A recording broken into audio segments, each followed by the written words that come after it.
All right. Hey, everyone, and welcome to this week's edition of Summer Fundraising. It's so great to see so many of you here.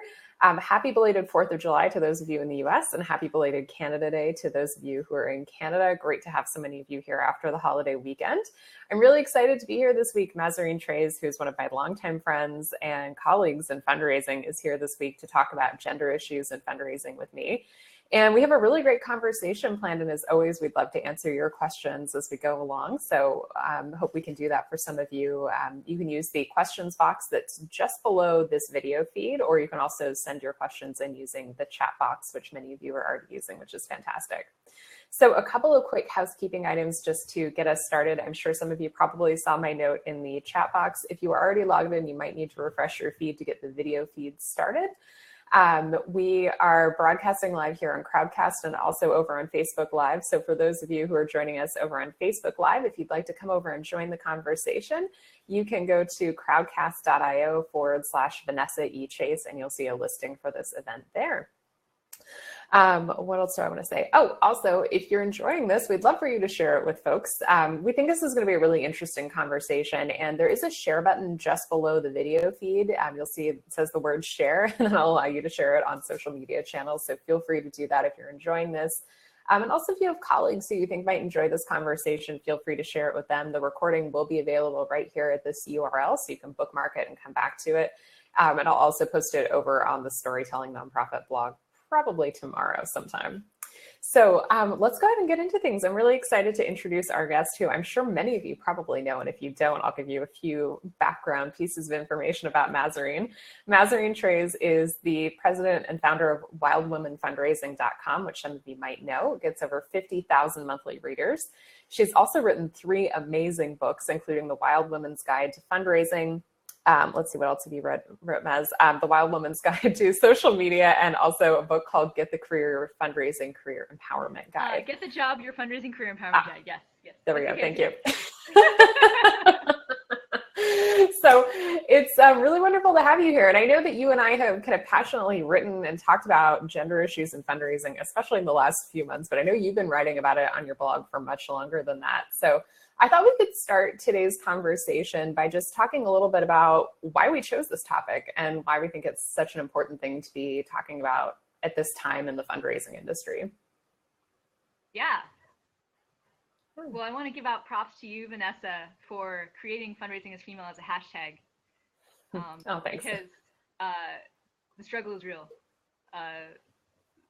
All the evidence, all the research from Underdeveloped, the Jewish Forward Salary Report, and Penelope Burke's research shows that women are undervalued, underpaid. We have super jobs, which is when we have the speed up, when we have 4 or 5 people jobs. And fundraising is primarily women. And it's discouraging when people like AFP post on Women's Day about where are all the men. Right. Which is fundraising is female discussion. I think it was. Yeah, I think that's definitely where it started. Yeah, I mean, I think for me, you know, there's definitely like a larger political context, I think, in which this conversation is happening, right? Like there's lots of discussions around feminism and its place in sort of the political, socio-political landscape right now. And I think, you know, to me, part of being an activist and working in social change for as long as I have now has always been about being able to do what you can where you are. And I think a lot of people might think, well, like, is it really the fundraising industry's responsibility to solve these problems? Well, you know, they certainly didn't create the problems. They existed outside of this context for a long time. But I think we all have to kind of start where we are and do what we can. And if that means, you know, advocating for, you know, better pay rates among men and women, if it means, you know, helping to kind of bring more women into leadership, if it means, you know, helping to, I don't know, lessen the kind of culture of sexism in certain work environments, you know, then that's a great thing that we can all do together. And I always feel like having these conversations is a way that we can sort of bring attention to those issues and also be able to talk collaboratively about, you know, what can individuals and organizations do to work to solve some of these issues, right? Yeah, and you bring up a really good point that it's a multi-pronged issue. It's societal, it's about pay, it's about what we're asked to do. and we've also been chatting a bit about emotional labor on my blog, and we've been talking about that. And one of the big epiphanies I had in the last couple of weeks was that fundraising is emotional labor. We're getting paid to do emotional labor. And if anybody here doesn't know what emotional labor is, I have a link down below the video. You can check it out. But it's essentially the work of keeping a relationship going. So whether that's thank you letters, phone calls, emails, stuff we're all doing, right? As well as coordinating parties and checking up on people and making sure that they know you're thinking of them, and all the things that we do practically. So yeah, like I think it's really clever of us to have figured out a way to get paid for something that we were asked to do for free anyway. And of course, not all women are, you know, good at this, and not all men are bad at it. Right. Those are broad sweeping generalizations, and I'm not even going to get into trans people with this right now. We're just going to have a broad brush. But what I really appreciate about you, Vanessa, is that you're really good at emotional labor. You're really good at keeping a friendship going and a relationship going. And I learn a lot from you. And I would like to learn more. Oh, so, well, thanks, Naz. Yeah. And appreciation is also emotional labor, right? Same thing. Yeah, well, I think when you and I started talking about the concept of emotional labor a couple weeks ago, it also struck me that that's like one of the reasons I think why fundraising is so emotionally taxing, right? Like, not only is it like the nature of the work itself, especially if you're in very like relationship-based fundraising, like major gifts, but there's also sort of the emotional labor and other relationships that you have with colleagues, with staff that you might manage, with superiors or supervisors, with, you know, family and friends outside of fundraising. And it can just be a lot, right? And I think that's often sort of the path to burnout, is where we're doing so much of that relationship-based work and not really being mindful of taking care of ourselves or finding ways of delegating or getting support in some of those tasks. Yeah. And we're taught that we should just be able to do it all. And yeah. my goal with my work as a whole is to help us understand language, how language shapes what we understand, what we don't understand, and then use language as a tool to escape our prisons. Yeah. So when you have a concept that's new to you, you want to learn about it. Like for me, one of the best books that first got me started in this path was this book, The Battle Between Somebodies and Nobodies. And it was all about workplace bullying. And I found it at random in a library in Texas, just browsing the new book stacks. And super good. And That's then awesome. I used this in my first book, and I've blogged about it. But it was just mind blowing, these concepts that these things that had happened in my previous workplace that I never had a word for. And I have a whole webinar about this you can find on YouTube if you want to, about workplace bullying. But that's just one aspect of fundraising is female. Another aspect, Vanessa, you and I have talked about is sexual harassment at work, which I've experienced. Yeah. And other people we know have experienced this. Yeah, I think it's such an interesting one. So, you know, I serve on the board of a feminist rape crisis center here in Vancouver. And I think after we have been talking about this, and after some of the things that I had written in the spring, I was thinking about like, what does it look like for a nonprofit or a work environment to be women's, like, supportive of women? And so I was thinking about this organization that I've been on the board of for years now, and the fact that they are such a women-focused work environment. And I was looking at them as a model for kind of what we were talking about with sexual harassment, both from colleagues, but also from donors, because I think that that's one that not enough people talk about or think about how to empower staff to deal with. And I was talking to our ED a couple of weeks ago, and I said to her, I was like, you know, I've been thinking about, like, what does it look like to actually have you know, an organizational policy around sexual harassment from donors? Like, you know, what's sort of the process and procedure? You know, it should be black and white of like, if you get harassed by a donor, like, you know, you can deal with it and not talk to them anymore, report it, whatever. But I was like, you know, it might not be so clear cut. Like, there's power, there's a lot of interesting dynamics happening there. And so I said to her, I was like, do you happen to have a policy around this? Because I thought, you know, of all the organizations I've worked with, I was like, you know, they're pretty progressive. Maybe they have a policy already written down like this. She's like, you know, actually, we don't. Like, she's like, we've never had to deal with it, but, you know, we should have a policy on this. And she's like, I would assume that, like, doing the nature of the work that they do around sort of anti-violence work and helping women through counseling after a sexual assault, that we wouldn't have to deal with sexual harassment from donors. She was like, but you never know. And maybe it would be a good idea for us to think through, like, how do we empower women in our workplace to effectively deal with this, both reporting it and also dealing with sort of the aftermath of it? Like, what sort of support do they need after they've been harassed? How can we as an organization ensure that their mental health is supported in addition to their work itself? And so I've been really interested in working with her the last few weeks around putting a policy together and thinking about what that could look like. And also bringing that to other organizations and thinking about how organizations can internally create structures and policies and procedures that will actually empower staff to deal with things like harassment from donors or workplace bullying and the like. I'd be curious, have you seen any good policies or organizations that have had like good approaches to dealing with those sorts of things? That's a really good question. No. No. I mean, it's, yeah. I did have a blog post about workplace sexual harassment and what to do about it. I told a story about how even as a consultant, I get harassed by people who are asking me to be on the board of organizations. And you can't escape it even if you work for yourself, But also, Ontario Nonprofit Network is doing really good work around this. Yeah, around they the are. decent work movement. So if you do hashtag decent work with the Ontario Nonprofit Network, you can find a whole bunch of stuff. They've got videos, they've got stuff about pensions, about less precarious work, about pay raises, about being transparent about pay.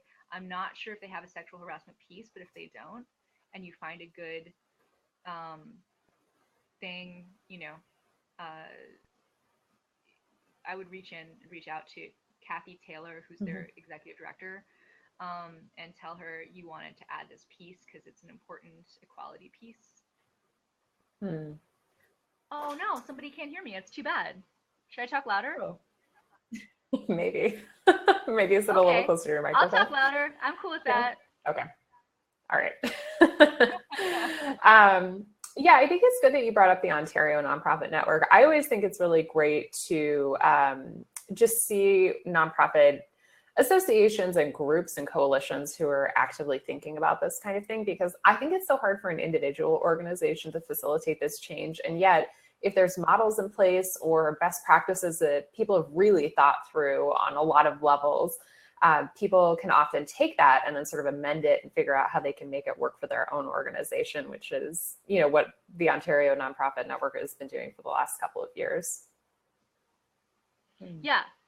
I think we're pretty much barbarians here in the US in that we're, Canada has so much more together in terms of like sick time and mat leave and things like that. But it's a model Ontario Nonprofit Network is putting together that we can follow if we choose to. And I talked with the National Nonprofit Association here in the US, and they said it's really going to have to be down to each individual state to do this. And so that's kind of passing the buck in my opinion, but they really don't have a lot of resources, So, I mean, for all of us in our individual states and provinces, I think it's important to think about what we can do in our personal communities. But for me, I would like to see more national leadership on this issue. And I know they really do care about gender equality. And I talked to one of the people that put together a gender equality blog post for them at the National Association. But a blog post is just a blog post. Like, we need policy. But unfortunately, due to what's currently happening in the US, that's kind of getting shoved aside in terms of policy concerns because of the massive defunding of Meals on Wheels, Planned Parenthood, healthcare in general. So people think they have to pick their battles, Yeah, and it's interesting that you say that, because I feel like that's sort of what I heard when you and I were talking a lot about that AFP article that came out back in March, which was surprising to me that some people said, oh, well, I have to pick our battles. There's too many things to care about. I'm pretty sure one person said, AFP is not a social justice organization, so it's not their problem or not our problem, whatever. But I think it just goes back to the thing that you and I were talking about a little earlier on in our conversation about, people feeling empowered and able to do the change themselves, or to start where they are, to start making progress on some of these issues, and not just rely on larger and potentially immobile institutions to support some of this change, because they may be the ones that are the last to change, or the ones that find that change the most difficult. Yes, that's why I often suggest talking with the Young Nonprofit Professionals Network, because I feel like they're much more agile and they're much more interested in social justice like this. And I don't think that women's issues or equal pay should be relegated to a social justice concern. Like, I feel like inequality hurts all of us, and therefore equality will benefit all of us. So I just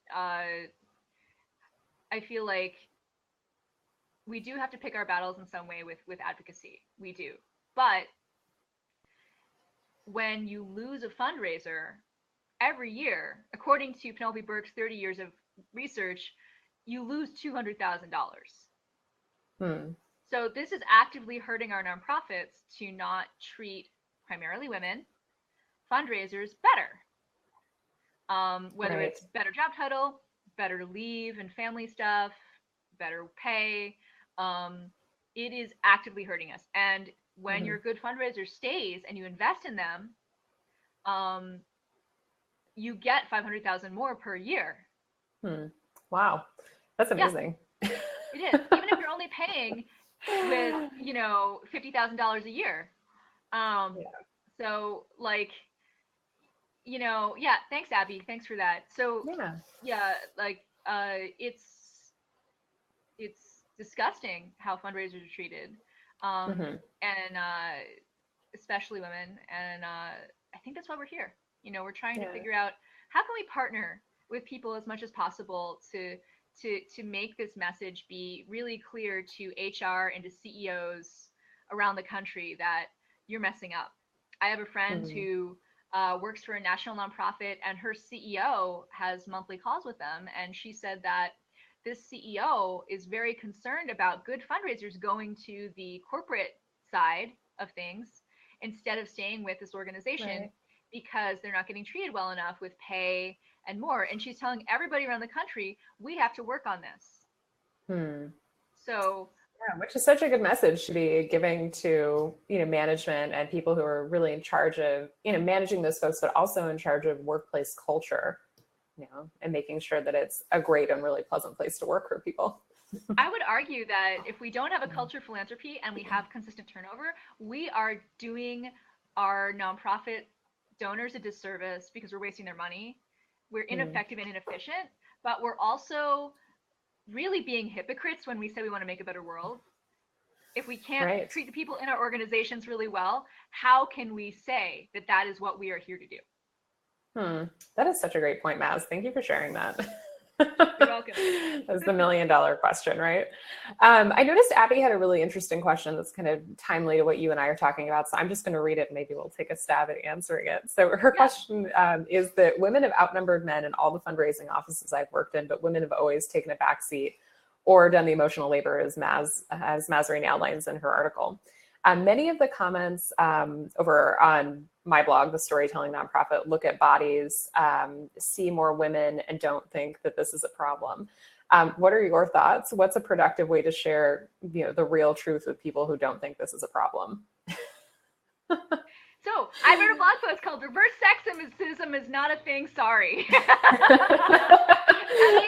So many conversations about that. A comedian who had this thing called a bit called "Reverse Racism is Not a Thing," and he's this Australian guy, and you can check out his video. But then I made a little riff on that with "Reverse Sexism is Not a Thing," and it's all about, hey, sure, if men were told in the workplace they had to act more like women to get ahead, that maybe they should have more babies, or that maybe they weren't very smart or look like leaders or whatever, or that they weren't just trying hard enough, that's why they're not getting promoted, if we had a culture of that for the last 300 years, then sure, reverse sexism would be a thing, but it's not.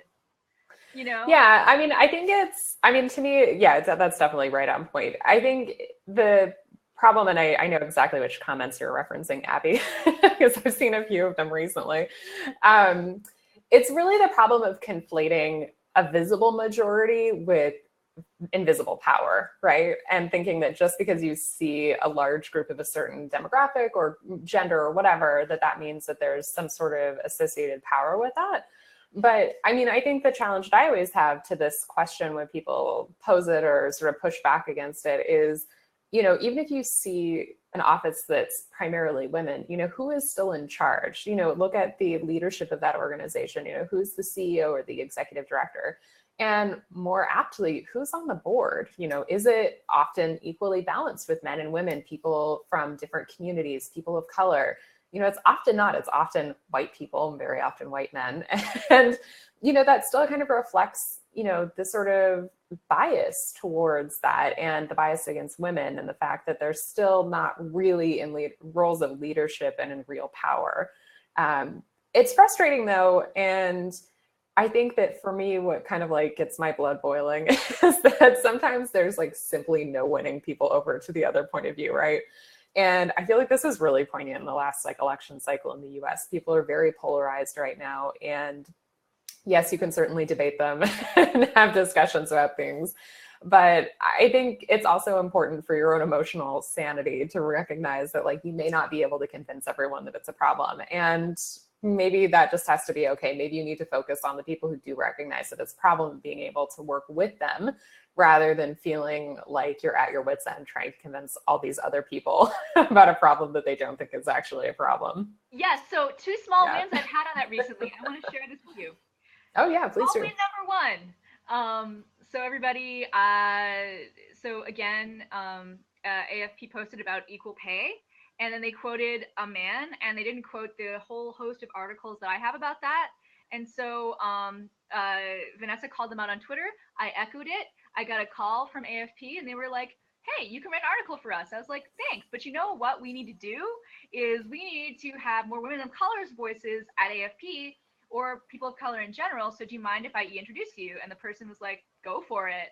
So I said, great. Mm-hmm. So I introduced about 8 to 10 people to this person. I think they really regretted that invite, but whatever, because it's not about my voice. It's not about Vanessa's voice. It's about the people that aren't getting heard.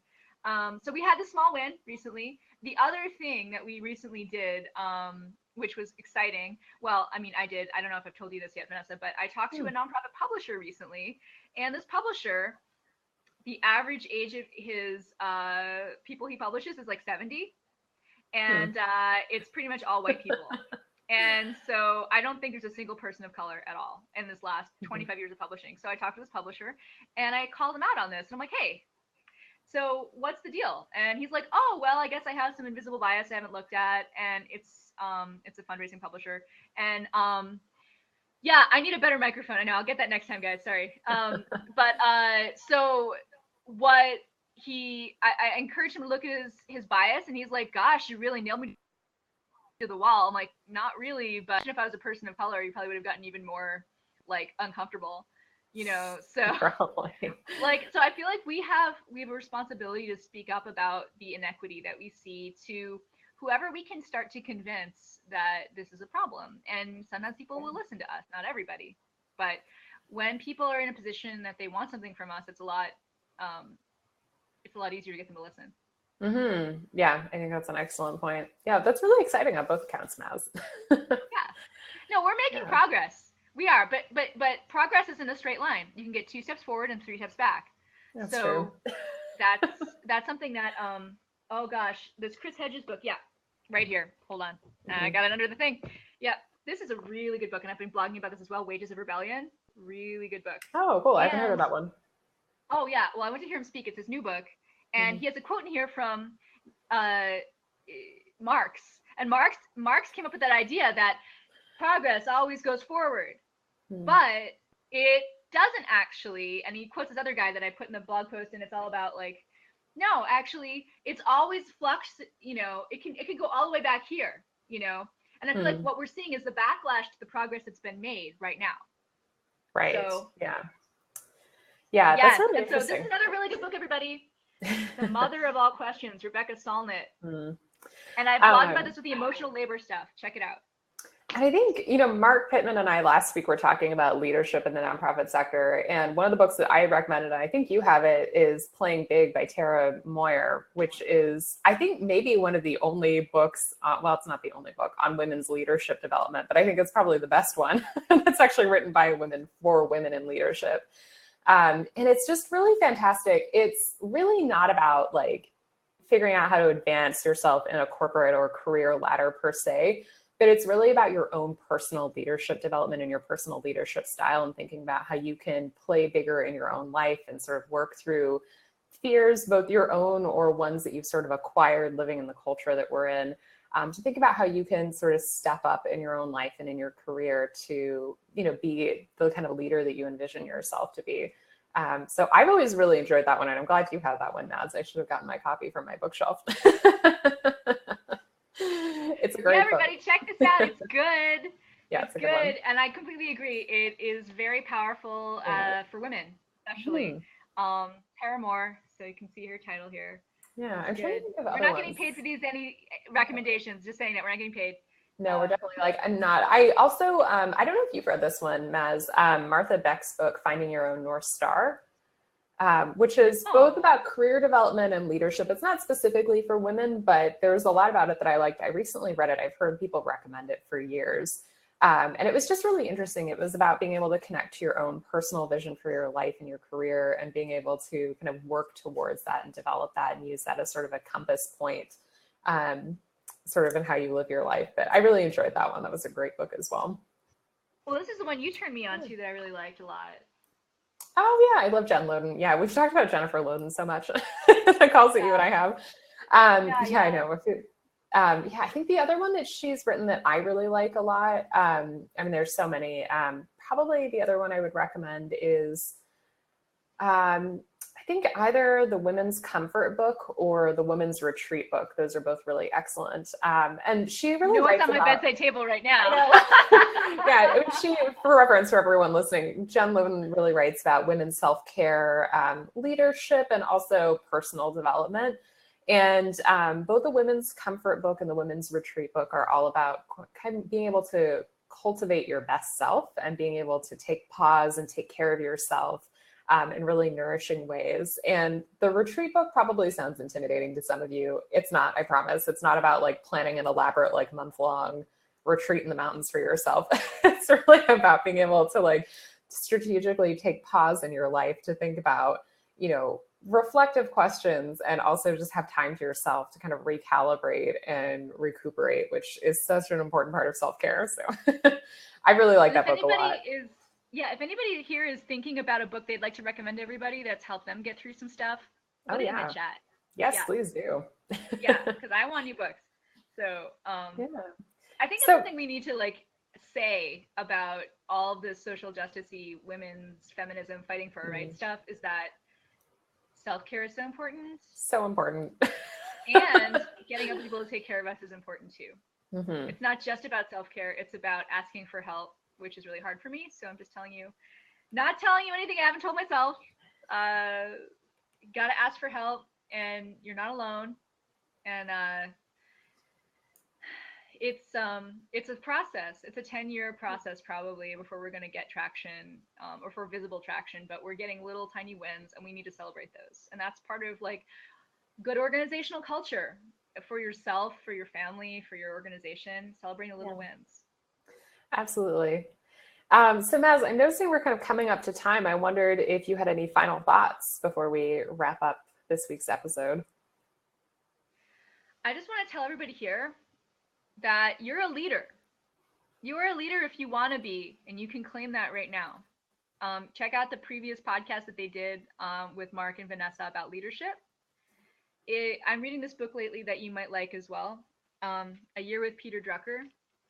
Oh yeah, Peter Drucker is great. Stuff in it. Yeah, it's a library book. You don't have to buy it. But if you ever think about how do you want to go forward in your career, do you want to stay in the sector at all? Check out that book and think about, what you really want. But just know that if you want to be a leader, you are. I love that. Thanks so much for sharing that, Maz. And thank you so much for joining us for this conversation. It's been really interesting. I hope everyone else has enjoyed it. Before we wrap up, I do want to let everyone know I've been working on sort of a small special project that I would love all of you to be a part of. It's called A Woman's Guide to Thriving in Fundraising. And it's just a small resource guide that I'm putting together. And I've been in the process of sort of crowdsourcing advice from people, advice you would give to your younger self when you started in fundraising, maybe lessons you've learned.